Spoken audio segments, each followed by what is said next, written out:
தஞ்சை தொகுதி திமுக வேட்பாளர் அஞ்சுகம் பூபதியை ஆதரித்து திமுக பொருளாளர் மு.க.ஸ்டாலின் நேற்று வாக்கு சேகரிப்பில் ஈடுபட்டார். அப்போது பேசிய அவர், டெல்டா மாவட்ட விவசாயிகள் கடுமையாக பாதிக்கப்பட்டுள்ளதாக தெரிவித்தார். விவசாயிகளின் தற்கொலை அதிகரித்து வருவதாக கூறிய அவர், இதனை தடுக்க மத்திய மாநில அரசுகள் நடவடிக்கை எடுக்கவில்லை என குற்றம் சாட்டினார். டெல்டா பகுதியில் இருக்கக்கூடிய மக்கள் எந்த அளவிற்கு இன்றைக்கு பாதிக்கப்பட்டிருக்கிறார்கள். விவசாய பெருங்குடி மக்கள் பல கொடுமைகளில் சிக்கி தவித்துக் கொண்டிருக்கிறார்கள்.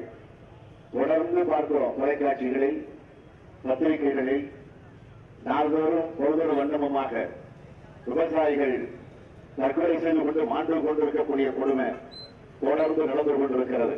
ஆட்சியில் இருக்கக்கூடிய அமைச்சர்களோ அல்லது ஆளுங்கட்சியை சார்ந்த சட்டமன்ற நாடாளுமன்ற உறுப்பினர்களோ அல்லது அரசு பொறுப்பில் இருக்கக்கூடிய அரசு அதிகாரிகளோ சென்று ஏதேனும் ஆறுதல் சொல்லுகிற அந்த காட்சியாவது நடக்கிறதா? இல்லை.